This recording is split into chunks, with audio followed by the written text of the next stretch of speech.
Hello everyone, welcome back to this video. आज की video में हम लोग बात करेंगे चंद्रयान 3 के बारे में, जो रिसेंटली भारत ने लॉन्च करके एक वर्ल्ड रिकॉर्ड बनाया है और ये अपने देश के लिए प्राउड मोमेंट है। तो चलिए इसके बारे में डिटेल में बात करते हैं। तो ये जो लॉन्चिंग हुआ था ये हुआ 14 जुलाई, मतलब कल के डेट में 14 जुलाई 2023। डेट इंपॉर्टेंट है बहुत ज्यादा। कब हुआ? 2:35 PM, दिन के 2:30 बजे 2:35 PM पे इसको लॉन्च कर दिया गया मून की तरफ जाने के लिए। ठीक, ऑर्गेनाइजेशन को सब जानता है, इसरो। कौन नहीं जानता, हर इंडियन को पता होगा। जो इंडिया के लिए बहुत ही प्राउड मोमेंट इन्होंने काम करा, काफी बार इंडिया को प्राउड फील कराया। ये है ISRO, Indian space research organisation, इन्होंने लॉन्च किया है। ठीक है, इंडिया में एक लौती कंपनी है गवर्नमेंट अंडरटेकिंग जो स्पेस ऑर्गेनाइजेशन के लिए काम करती है। कहाँ से लॉन्च करा गया भाई? तो श्री सतीश धवन, एक आंध्र प्रदेश में एक स्पेस सेंटर है, श्री सतीश धवन स्पेस सेंटर, वहां से इसको लॉन्च करा गया। इसको ले जाने के लिए सबसे पावरफुल व्हीकल्स को यूज किया गया है। जैसे सैटेलाइट खुद तो उड़ के जाएगा नहीं, तो सैटेलाइट को ले जाने के लिए एक रॉकेट यूज करा जाता है। जैसे होते हैं ना आसमानी तीर, अपन दिवाली के टाइम में जलाते हैं तो पूरा एक साथ ऊपर जाता है, तो अपने साथ वो डंडा भी लेके जाता है और उसका कवर भी लेके जाता है। वैसे ही इसको ले जाने के लिए रॉकेट का इस्तेमाल किया जाता है और इंडिया का सबसे पावरफुल रॉकेट यूज किया गया है इसको ले जाने के लिए। इसका नाम है LMV3 M4। ये रॉकेट है। इस टाइम ये इंडिया के पास सबसे पावरफुल व्हीकल है जो इजीली लेके जा सकता है। वेट का बात करें तो टोटल जो पेलोड था ना उसमें चंद्रयान 3 में, ये 3900 kg का था। इसके अंदर देखिए, चंद्रयान 2 जब लॉन्च हुआ था तो चंद्रयान 2 में 3 चीजें था। एक था ऑर्बिटर जो मून के चारों तरफ ऐसे गोल गोल गोल गोल घूमता रहेगा। दूसरा था लैंडर जो सरफेस पे लैंड करेगा, और तीसरा था लैंडर के अंदर से निकलेगा, उसका नाम था प्रज्ञान। ठीक, अब पिछला बार जो चंद्रयान 2 इंडिया ने लॉन्च करा था 2019 में, ठीक है, तो उस टाइम का आज भी ऑर्बिटर काम कर रहा है, मून के चारों तरफ सरफेस में चक्कर लगा रहा है मून के चारों तरफ, और आज भी सिग्नल्स दे रहा है। तो इसलिए हमें उसी को यूज कर, अपन ये नहीं बोल सकते हैं कि जो चंद्रयान 2 था पूरा फेल हुआ, थोड़ा सा कनेक्टिविटी कट गई थी, इस वजह से लैंडर और रोवर कम्युनिकेट नहीं कर पाए थे, इस वजह से उसको आधा फेल मान सकते हैं। ठीक है, लेकिन आज भी उसी का ऑर्बिटर को यूज करके चंद्रयान 3 को लॉन्च करा गया है। तो ऑर्बिटर तो पहले से है, अब यहाँ पे क्या हो गया? दो चीजें, एक है रोवर ROVER और एक होता है लैंडर। ये रोवर क्या करेगा भाई? लैंडर क्या करेगा? लैंडर मून के सरफेस पे लॉन्च करेगा, उतरेगा। ठीक है, और इसकी बॉडी काफी इस बार स्ट्रॉन्ग बनाया गया है।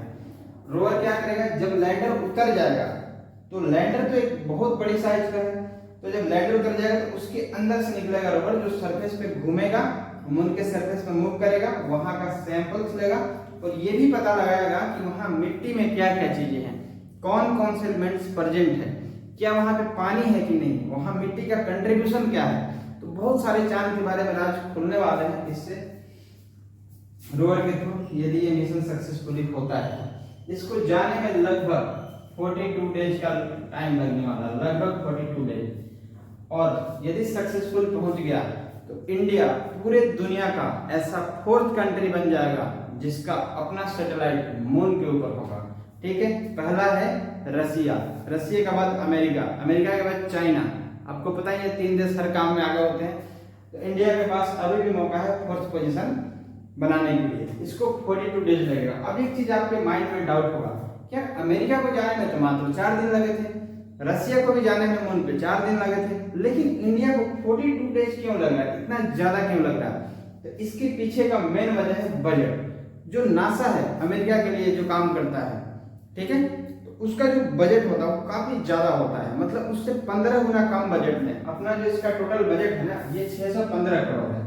बताइए, 615 करोड़, इससे कम, इससे ज्यादा दाम में तो मूवी बन जाता है। अभी फिलहाल में ही एक मूवी रिलीज हुआ था आदिपुरुष, जिसका पूरा बजट था 700 करोड़। बताइए, उस मूवी से कम बजट में अपना चंद्रयान-3 मिशन रेडी हो गया, ठीक। और इसको जाने में 42 डेज इसलिए लग रहा है क्योंकि एक सस्ता बनाया गया है, मतलब ये कम से कम बजट में बनाया गया है।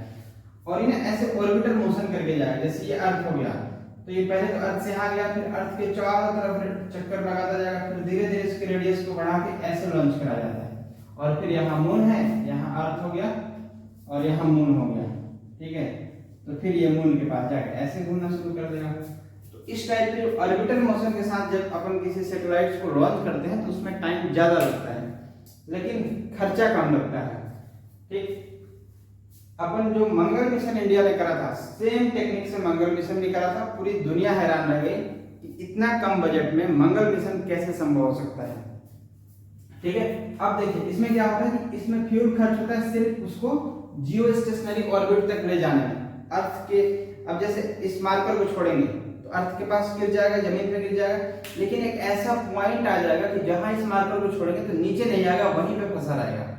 तो उस पॉइंट तक जाने में बस ईंधन खर्च होता है। उसके बाद गोल गोल घूमता रहेगा और धीरे धीरे जैसे ही स्पेस में जाएगा, जैसे ही अर्थ के ग्रेविटी से बाहर जाएगा तो वहां इंजन का कोई काम नहीं है, इंजन बंद हो जाएगा। जिस स्पीड से स्पेस का ये रूल है कि आप जिस स्पीड से किसी चीज को फेंकते हैं सेम स्पीड मेंटेन होता है।